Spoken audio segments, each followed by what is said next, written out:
YouTube Ozzico in the Godows is back with the green screen hoodie on. You can see the background through this thing. I'm digging it. We got score predictions for Week 11 and picks against the spread like we do here every single Wednesday afternoon. Straight up picks with the boys are already up. Goes up every Tuesday night.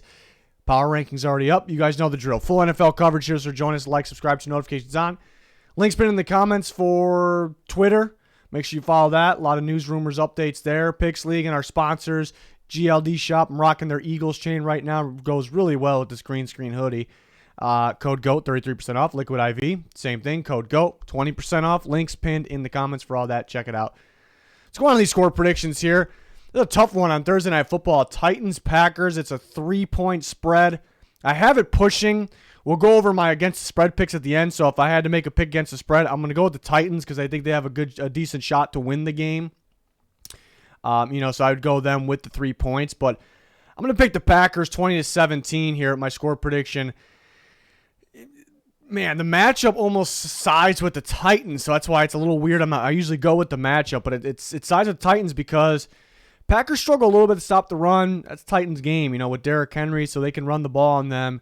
And the Packers got going offensively finally last week because they were able to run the ball. I mean, they finally focused on that, and the Titans are really good stopping the run, so it almost sounds like the Titans should win just looking at the matchup. But guts tell me the Packers in Lambeau, Thursday night, in the cold.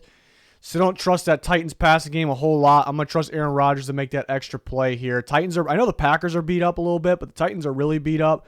Ben Jones, their center, longtime center, doesn't miss games, might miss this game, so something to keep an eye on here. We'll see which guys are coming back. But again, if I had to make a pick against the spread since I have a push with the score, I go with the Titans because they're getting the 3 points, and they have a shot to win because, again, like I said, that matchup, if they were home in this game, I'd be picking them to win. But being in Lambeau, that's kind of the factor there, the biggest factor.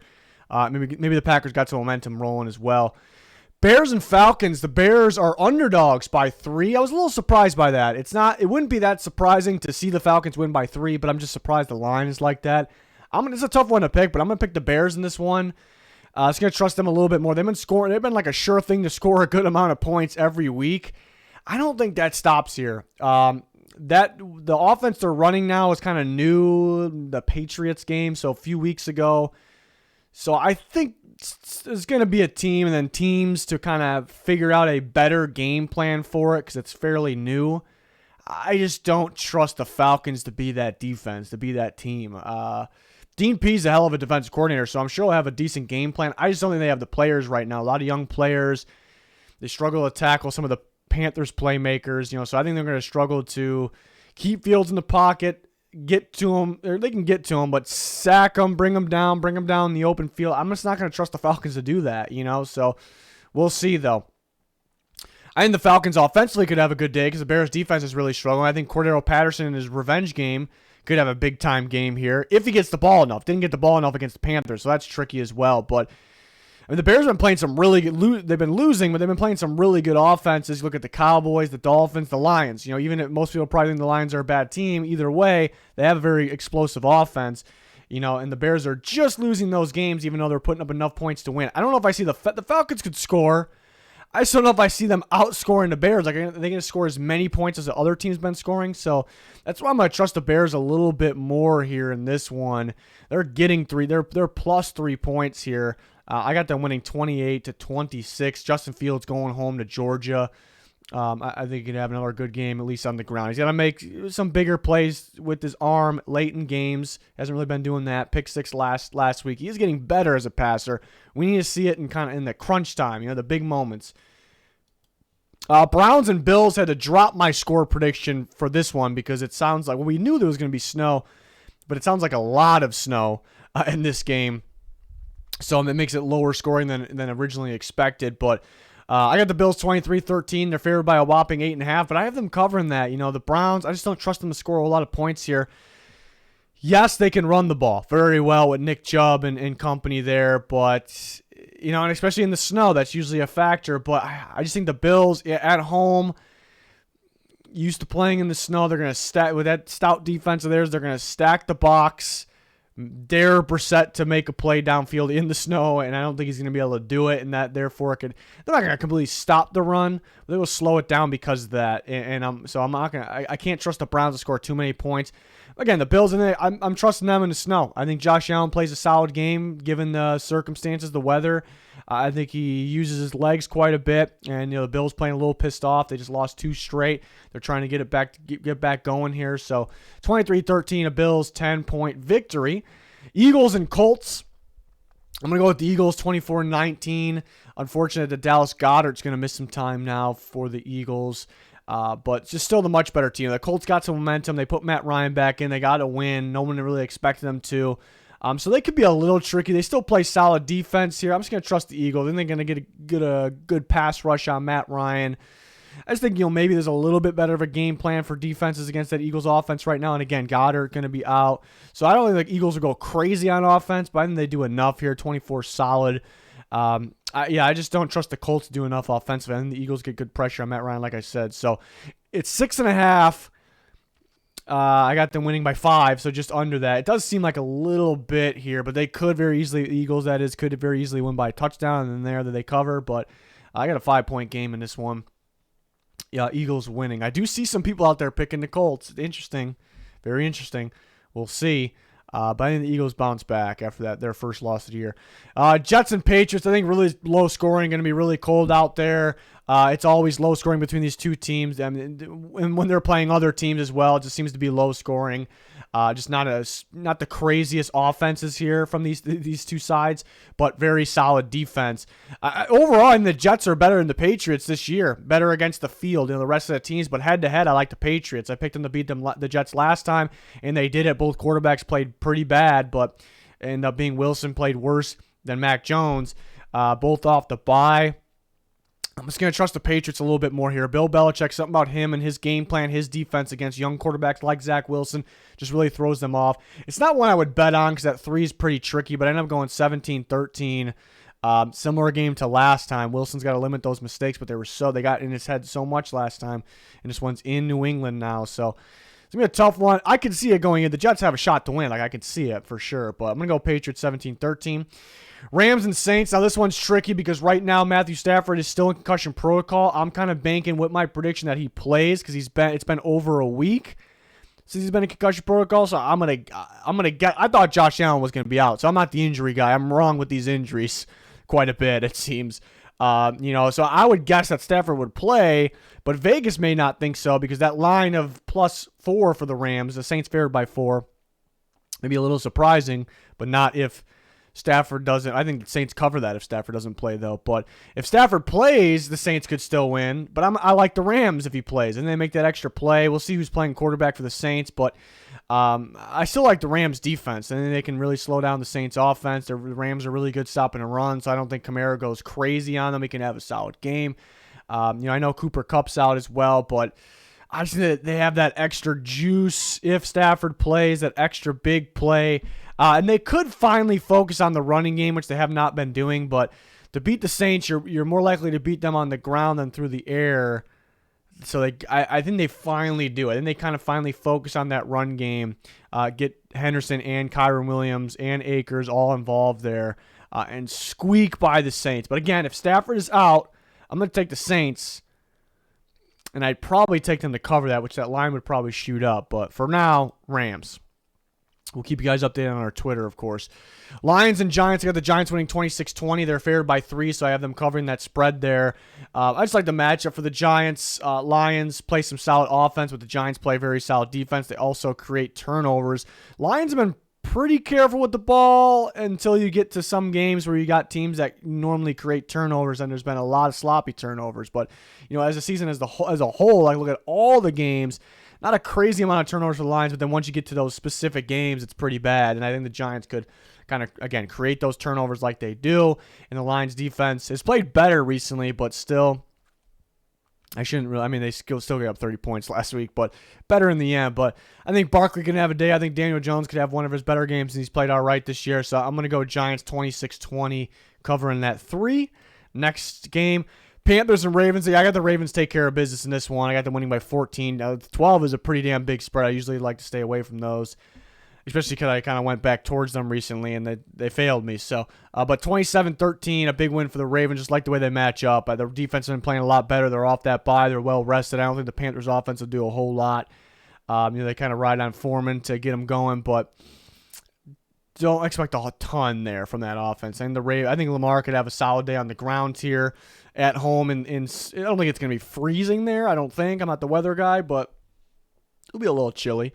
So home field advantage for the Ravens there. I got them winning 27-13. Big spread, though. Do have them covering. Commanders and Texans. I'm thinking lower scoring. 20-10 is what I got. Commanders' defense has been balling. They've been playing really, really well. Texans have some turnovers and some bad times here, so I don't expect them to have a whole lot of points in this one. I got them scoring 10. And the Commanders, I think they'll focus on the ground and just run even before last week. I mean, they dominated time of possession last week. It's a big reason why they beat the Eagles, the first team to beat the Eagles. But their focus is always that. They want to just run the clock. They don't care if they don't score a shit ton of points, The Texans cannot stop the run, so the Commanders will pound it with Gibson and Robinson, and they will work the clock. That's priority one for them. So, they'll look good on the ground with the gains. They're just not going to score a ton of points because the clock constantly going to be running there. So, I got them covering at 3, and I got them winning 20-10. Raiders and Broncos. I'm going to go Broncos by 3. That's covering by half a point here. I mean, the Raiders have a shot to win this game. It's just in Denver this time around. The Raiders are really struggling. Players seem to be down. Look at Derek Carr after that last game. They got guys out, obviously, so do the Broncos. But I'm going to trust the Broncos. Maybe Russ makes that extra play, and this one finally has a big-time play, and they win 20-17. Their defense has been very, very stout. The offense just can't score. What is that, 18-point mark? The offense needs to score 18 points to win. I got them scoring just over that in the 20, and that gets the job done, 20-17. But a game that go either way. Last time they played, the Broncos' defense has been really, really good all year, but not so much against the Raiders last time. Jacobs was a big-time problem for the Broncos last time, so that could be the case again. They just haven't been getting Jacobs going as much recently. I don't know what the deal is, but he still looks really good when he does get the ball, but I don't know. In Denver, that altitude, stout defense, go with the Broncos, but that's probably one that can go either way. Cowboys and Vikings, I'm keeping an eye on a key injury on this one. Christian Darsaw, the Vikings standout left tackle, left last game due to a concussion, still in concussion protocol. Actually, I haven't got an update yet today, but didn't practice yesterday because he was still in protocol. That's big because he's a stout, big time, one of the best this year at left tackle. Micah Parsons likes to come off that side.